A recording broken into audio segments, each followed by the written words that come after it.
لکھی ہے، مفتی زاہد صاحب نے کتاب لکھی ہے، تو ان ساری روایات کا کوئی ماخذ تو ہے نا، کوئی مصدر بالکل ایسا اصلی ہی تو ہے، تو وہ مصدر اصلی آج تک محفوظ ہے، اس کو چھپایا کہیں پر بھی نہیں نہیں گیا۔ گیا۔ اچھا یہ دیکھیے، یہ جو چھپانے والی بات ہے یہ اہل سنت کے ہاں نہیں ہو سکتی، کیونکہ یہ جو تقیہ ہے یہ ہمارا موقف نہیں،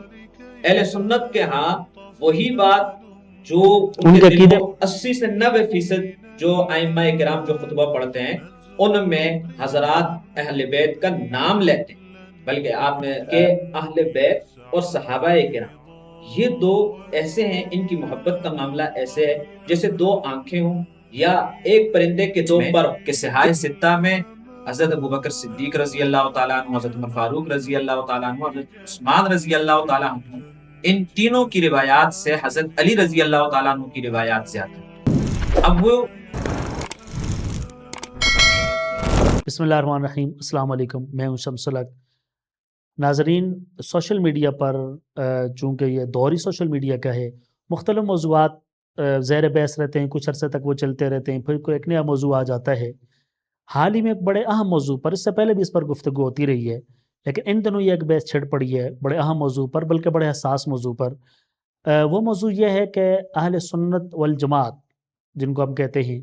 وہ اہل بیت کے بارے میں ان کا رویہ درست نہیں ہے، اور وہ ان کی مرویات کو نقل نہیں کرتے، وہ ان کے اقوال کا ذکر نہیں کرتے، وہ ان کا تذکرہ اپنے تقاریر میں، اپنے واعظوں میں، اپنے بیانات میں کہیں پہ تذکرہ نہیں کرتے۔ اس حوالے سے یہ گفتگو ان دنوں چونکہ زور پکڑے ہوئے ہے، تو اس اہم موضوع پر، اس حساس موضوع پر گفتگو کرنے کے لیے ہمارے ساتھ موجود ہیں ڈاکٹر مفتی ابراہیم صاحب۔ ڈاکٹر صاحب بہت شکریہ۔ بس پروگرام کے تعارف میں بھی ہم نے یہی بات عرض کی، اسی والے سے سب سے پہلے ہم آپ کی رائے جاننا چاہیں گے کہ کیا یہ اس طرح کی جو عوام کے اندر اس طرح کی سوچ پائی جاتی ہے اور اس طرح کی باتیں چلتی رہتی ہیں، کیا یہ درست ہیں؟ بسم اللہ تعالیٰ، دیکھیے اصل میں ایسا ہے کہ آپ کی یہ بات واقعی درست ہے کہ ہمارا جو نوجوان طبقہ ہے وہ یہ سمجھتا ہے کہ اہل سنت کے ہاں اہل بیت کا وہ مقام یا وہ درجہ ہے نہیں، وہ ان کی روایات کو بیان نہیں کرتے اور وہ ان کے فضائل کو بیان نہیں کرتے، وہ ان فضائل کو چھپاتے ہیں، ان کے مناقب کو چھپاتے ہیں اور اس میں بخل سے کام لیتے ہیں۔ اور اسی سے متاثر ہو کر ابھی حالیہ دنوں میں ساحل ادیم صاحب کی ایک ویڈیو بھی وائرل ہوئی، وہ اگرچہ پرانی ہے لیکن وہ زیر بحث ابھی آئی، کہ جس میں وہ یہ کہتے ہیں کہ اہل سنت نے جو اہل بیت کے ساتھ کیا وہ ہم سب کے سامنے، اور پھر انہوں نے یہ دعویٰ بھی کر دیا کہ آپ یہ دیکھیں کہ اہل سنت کے ہاں باقی خلفائے راشدین کی جو مرویات ہیں وہ تو ہیں، لیکن حضرت علی رضی اللہ تعالیٰ عنہ کی کوئی روایت، یعنی جس طرح روایات ہونی چاہیے وہ روایات مروی نہیں۔ تو اب اس میں جو اصل مسئلہ ہے وہ یہ ہے کہ ہمارے جو اہل سنت والجماعت کے جو نوجوان ہیں وہ بھی اس پروپیگنڈے کا شکار، اور یہ باقاعدہ ایک پروپیگنڈا ہے۔ آپ اسی سے اندازہ لگا لیں کہ جن لوگوں نے ساحل ادیم صاحب کو جواب دینے کی کوشش کی، اور ان میں جو سر فہرست ہمارے رہے ابو بکر قدوسی صاحب، انہوں نے صحاح ستہ کی روایات کا ایک نقشہ بھی کھینچا، اور وہ بتایا اس میں کہ صحاح ستہ میں حضرت ابوبکر صدیق رضی اللہ تعالیٰ عنہ، حضرت عمر فاروق رضی اللہ تعالیٰ عنہ، حضرت عثمان رضی اللہ تعالیٰ عنہ، ان تینوں کی روایات سے حضرت علی رضی اللہ تعالیٰ عنہ کی روایات زیادہ۔ اب وہ یہ پروپیگنڈا کیوں پھیلایا جاتا ہے؟ یہ اس لیے پھیلایا جاتا ہے کہ آپ یہ دیکھیے کہ ایک طرف اہل تشیع ہیں، ان کا جو بنیادی بیانیہ ہے وہ پنج تن پاک پہ کھڑا، وہ اس کو اتنا ہائی لائٹ کر دیتے ہیں اور اس کو اتنا زیادہ وہ بیان کر لیتے ہیں، بلکہ ان کے ہاں جتنی ان کی مذہب کی بنیاد ہے وہ جو اس شاعری پر ہے، مرثیے پر ہے، تو ہمارا طبقہ یہ سمجھتا ہے اہل سنت والجماعت کا کہ ہمیں فضائل اہل بیت یا تو ہمارے ہاں موجود ہی نہیں ہے، یا ان کے ساتھ کسی طرح سے ان کو نظر انداز کیا گیا ہے اور علماء کرام نے اس کو چھپایا ہے، حالانکہ ایسا بالکل بھی نہیں۔ اچھا ڈاکٹر صاحب، اسی پروگرام میں یہ تو آپ نے اس کا تذکرہ کیا کہ جو سوچ پائی جاتی ہے، جو تصور پایا جاتا ہے، اس حوالے سے ویسے اہل بیت اعظام کے حوالے سے ہماری حدیث کی کتب کے اندر یقیناً فضائل کا ذکر ہے، مناقب کا ذکر ہے، تو اس حوالے سے آپ کو کیا سمجھتے ہیں کہ ہمارے ہاں موجود ہیں اور بیان واقعی نہیں کی جاتی؟ نہیں دیکھیں، ایسا ہے نا، اس کو میں اگر آپ کو ایک آسان سی مثال سے سمجھا دوں، ہمارے ایک بہت قریبی دوست ہیں، ان کی مسجد میں ایک شخص ان سے ملا اور اس نے ان کے اوپر یہ الزام دائر کیا، اس نے کہا کہ آپ حضرات نے ان صحابہ کرام کا تذکرہ زیادہ کیا ہے اور ان صحابہ کرام کو تاریخ میں زندہ رکھا ہے جو مالدار تھے، یا آپ لوگ قریش سے متاثر تھے، اور وہ شخصیت جو غریب تھی، اور ابو ذر غفاری رضی اللہ تعالیٰ عنہ، ان کا تذکرہ ہی نہیں ہے۔ پھر انہوں نے مزید اس پہ یہ کہا کہ میں نے کسی مسجد میں ابو ذر غفاری رضی اللہ تعالیٰ عنہ کے فضائل نہیں سنے، میں نے کسی مولوی سے ان کے بارے میں گفتگو نہیں سنی، میں نے کسی عالم کو ان کی فضیلتیں بیان کرتے ہوئے نہیں سنا۔ تو اب آپ یہ دیکھیں کہ اس شخص کا اپنا ایک زاویہ ہے، وہ اس نے ایک چیز کو دیکھ لیا کہ ابو ذر غفاری رضی اللہ تعالیٰ عنہ کو، اس نے حضرت ابو ذر غفاری رضی اللہ تعالیٰ عنہ کو پڑھا، اور پھر اس نے سوچا کہ اب ان کے بارے میں ہر مسجد کے اندر بات بھی ہو رہی ہو۔ جب اس نے دیکھا کہ نہیں ہو رہی تو اس نے خود ایک نتیجہ یہ اخذ کیا کہ علماء کرام ابو ذر غفاری رضی اللہ تعالیٰ عنہ کے فضائل کو کیا کرتے ہیں، چھپاتے ہیں۔ حالانکہ سوانح ابو ذر غفاری پہ یہ مستقل ایک کتاب ہمارے ہاں موجود ہے۔ اسی طرح اہل بیت کا جہاں تک معاملہ ہے، کہیں پر بھی ایسا نہیں ہے کہ اہل بیت کے فضائل کو یا مناقب کو چھپایا گیا۔ میں اسی کی طرف آگے جانے سے پہلے ایک چیز درمیان میں یہ ذکر کر دوں، مولانا قاسم ننوتوی رحمۃ اللہ علیہ نے بڑی زبردست بات فرمائی ہے۔ وہ یہ فرماتے ہیں کہ اہل بیت اور صحابہ کرام یہ دو ایسے ہیں، ان کی محبت کا معاملہ ایسے ہے جیسے دو آنکھیں ہوں یا ایک پرندے کے دو پر ہوں۔ جس طرح ایک پرندہ ایک پر کے ساتھ اڑان نہیں بھر سکتا، اور ایک آدمی اگر اس کی دو آنکھوں میں سے ایک آنکھ نہیں ہوگی تو وہ اس کا حسن بھی بگڑ جائے گا، اور وہ اس سے استفادہ بھی اس طرح نہیں کر سکتا۔ تو انہوں نے یہ کہا کہ اہل بیت کی محبت اور صحابہ کرام کی محبت یہ اسی طرح ہے کہ ہمارے لیے اہل سنت کے لیے ضروری ہے کہ وہ دونوں کو ساتھ لے کے چلیں۔ یعنی اگر اہل بیت کی محبت میں یا اہل بیت کے ساتھ تعلق میں اہل سنت کے ہاں کہیں کمی آئے گی تو وہ اہل سنت ہی نہیں رہے گا۔ اچھا ڈاکٹر صاحب، آپ کی گفتگو سے تو یہ تاثر ملا، جس طرح قاسم ننوتوی صاحب کا آپ نے حوالہ دیا، تو یعنی کسی ایک طرف جھکاؤ یہ درست رویہ نہیں ہے۔ یعنی کوئی شخص ہے کہ وہ اہل بیت کا تذکرہ ہی نہیں کرتا، وہ صحابہ کرام رضوان اللہ تعالی علیہ مجمعین کا تذکرہ کرتا ہے، اور اسی طرح ایک آدمی ہے وہ صرف اہل بیت کا تذکرہ کرتا ہے، صحابہ کرام کا تذکرہ نہیں کرتا، تو یعنی کسی ایک طرف جھکاؤ یہ درست رویہ نہیں ہے، بالکل درست رویہ نہیں ہے، اور اہل سنت کے ہاں بھی اس کو اچھا نہیں سمجھا جاتا۔ نہیں، بلکہ میں تو یہ آپ سے یہ عرض کروں گا کہ اہل سنت کے ہاں تو اہل بیت کی محبت یہ ایمان کی نشانی، اور اس کے اوپر امام شافعی رحمۃ اللہ علیہ، علامہ ابن تیمیہ رحمۃ اللہ علیہ نے تو یہاں تک لکھا کہ اہل بیت سے محبت یہ واجب ہے اور فرض عین ہے۔ اور ہمارے ہاں اہل سنت میں کبھی بھی ایسا نہیں ہوا کہ اہل بیت کی محبت میں ذرہ برابر بھی کمی ہو۔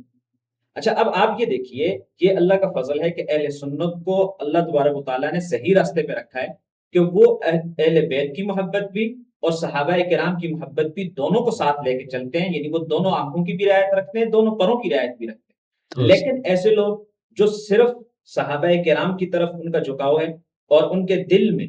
ہم یہ نہیں کہہ رہے کہ تذکرہ، ہم یہ کہہ رہے ہیں اگر ان کے دل کے اندر بھی اہل بیت کی محبت کم ہے تو وہ اہل سنت نہیں۔ اسی طرح اگر کسی کے ہاں اہل بیت کا تذکرہ ہے اور صحابہ کرام کی وہاں پر ان کے دل کے اندر صحابہ کرام کی محبت میں کمی ہے تو وہ بھی اہل سنت نہیں۔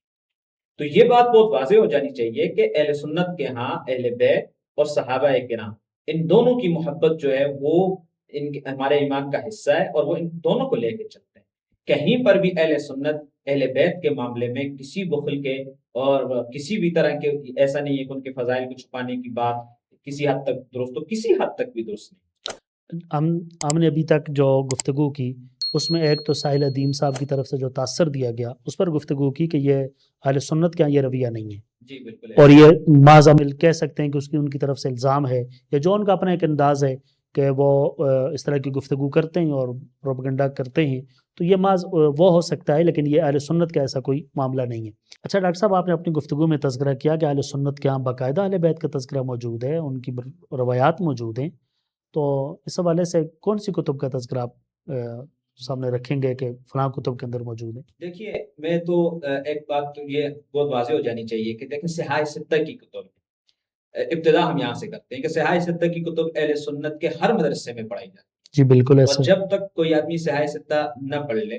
اس وقت تک وہ عالم ہی نہیں بن سکتا۔ تو صحاح ستہ میں خود باب مناقب علی رضی اللہ تعالیٰ عنہ، اسی طرح حضرت حسن حضرت حسین رضی اللہ تعالیٰ عنہ کے فضائل، سیدہ فاطمہ رضی اللہ تعالیٰ عنہ کے جو فضائل ہیں، جو مناقب ہیں، وہ باقاعدہ عنوان کے تحت قائم، اور ان کو چھپایا نہیں جاتا بلکہ پڑھایا جاتا۔ یعنی ایسا نہیں ہے کہ جہاں پر مناقب کی بات آ رہی ہے تو وہاں پر اہل البیت کے جو مناقب ہیں وہ پڑھائے نہ جاتے ہوں، تو سنیوں کے ہر مدرسے میں وہ اہل بیت کے جو مناقب ہیں وہ پڑھائے جاتے ہیں، جو بنیادی طور پر صحاح ستہ ہے، جس کا کوئی شخص انکار نہیں کر سکتا۔ اچھا، اس کے ساتھ ساتھ وہ تمام کتب جو صحابہ کرام کے احوال پہ لکھی گئی ہیں، آپ الاصابہ اٹھا لیں، آپ اسد الغابہ دیکھ لیں، اسی طرح جتنی بھی کتابیں ہیں جو صحابہ کرام کی حیات پہ لکھی ہوئی ہیں، ان سب میں اہل بیت کا تذکرہ ہے۔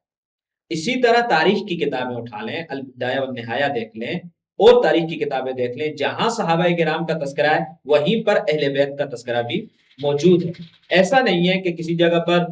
تاریخ کی کتابوں میں، حدیث کی کتابوں میں صحابہ کرام کے فضائل تو ہوں، صحابہ کرام کے مناقب تو ہوں، لیکن وہاں پر اہل بیت کے مناقب نہ ہوں، ایسا قطعاً نہیں۔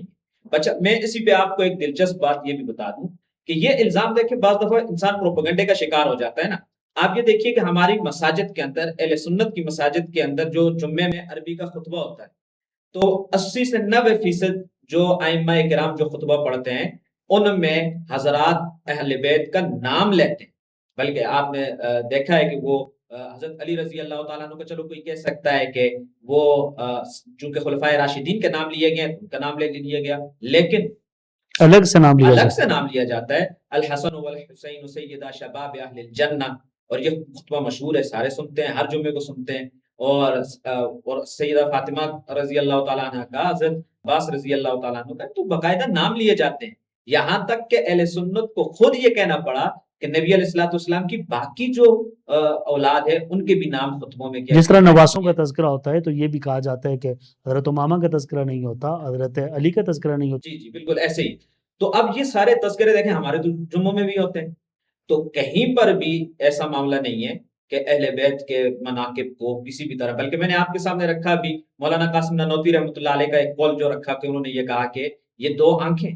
اور یہ ایک پرندے کے دو پر ہیں، اس کے بغیر کہیں پر بھی ایسا نہیں ہو سکتا کہ کوئی ایک پر سے اور اڑان بھر لے، یا کوئی ایک آنکھ سے جو ہے تو وہ خوبصورت نظر آ جائے۔ اور ابھی تک اہل بیت پر کتابیں لکھی جا رہی ہیں،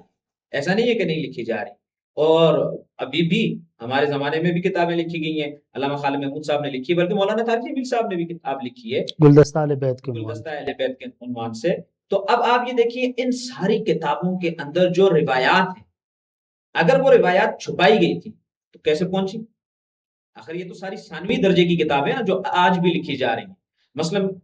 اگر مولانا طارق جمیل صاحب نے کتاب لکھی ہے، مفتی زاہد صاحب نے کتاب لکھی ہے، تو ان ساری روایات کا کوئی ماخذ تو ہے نا، کوئی مصدر اصلی تو ہے، تو وہ مصدر اصلی آج تک محفوظ ہے، اس کو چھپایا کہیں پر بھی نہیں گیا۔ اچھا، یہیں پر میں ایک اور بات کا اضافہ کر دوں کہ دیکھیے یہ جو چھپانے والی بات ہے یہ اہل سنت کے ہاں نہیں ہو سکتی، کیونکہ یہ جو تقیہ ہے یہ ہمارا موقف نہیں، اہل سنت کے ہاں وہی بات جو ان کے عقیدے میں شامل ہے، ان کی محبت میں شامل ہے، جو بات وہ کتاب میں لکھتے ہیں وہی بات وہ دل سے مانتے۔ ٹھیک ہے، ایسا نہیں ہے کہ وہ اپنا عقیدہ لکھیں کچھ، بیان کچھ کریں، یا کسی موقع پر جا کر وہ اپنے عقیدے کو چھپانے کی بات کریں۔ یہ تقیہ کا جو موقف ہے یہ اہل سنت والجماعت کا نہیں، اس لیے اہل سنت والجماعت پہ تو یہ الزام لگ ہی نہیں سکتا کہ وہ کسی بات کو کیا کرتے ہیں، چھپاتے ہیں، بلکہ ان کا جو آپ اسی سے اندازہ لگا لیں کہ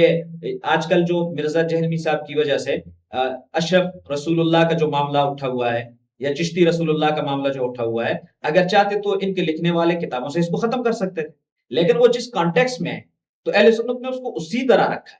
لکھا ہے، کیونکہ اس کا وہ مطلب ہے نہیں جس طرح مرزا جہلمی صاحب بیان کر رہے ہیں۔ تو اہل سنت کے ہاں تقیہ کا کوئی معاملہ نہیں ہے، وہ چھپانے کے قائل ہی نہیں۔ تو اس لیے ہم الحمدللہ اہل سنت فضائل اور مناقب اہل بیت جس طرح ہماری کتابوں میں موجود ہیں، ہم یہ عقیدتاً اور واضح طور پہ کہتے ہیں کہ اگر کوئی دل سے بھی اس میں کمی رکھتا ہے تو وہ اہل سنت ہی نہیں۔ جی بہت شکریہ ڈاکٹر صاحب۔ آج کی اس نشست میں ہم نے تو صرف وہ جو سائل ادیم صاحب کی طرف سے یا اس طرح کی ذہنیت کی طرف سے جو تاثر پیدا کیا جاتا ہے، زیادہ طور تو ہم نے اس کو فوکس کیا اور اس پر گفتگو کی۔ بہت شکریہ آپ کا۔ جی ناظرین، اسی موضوع پر ہم آئندہ کچھ پروگراموں میں گفتگو کریں گے، مثلاً اہل بیت کا مصداق کون ہیں، اور صحابہ کرام رضوان اللہ تعالیٰ علیہ مجمعین کے اہل بیت کے ساتھ تعلقات کیسے تھے اور ان کے آپس میں باہمی برتاؤ کیسا تھا، اور پھر ایک مسلمان کو اہل بیت کے حوالے سے کیا رویہ رکھنا چاہیے اور کس محبت اور جذبات کا اظہار کرنا چاہیے، ان سارے موضوعات پر آئندہ کچھ پروگراموں میں ہم گفتگو کریں گے۔ بہت شکریہ، السلام علیکم۔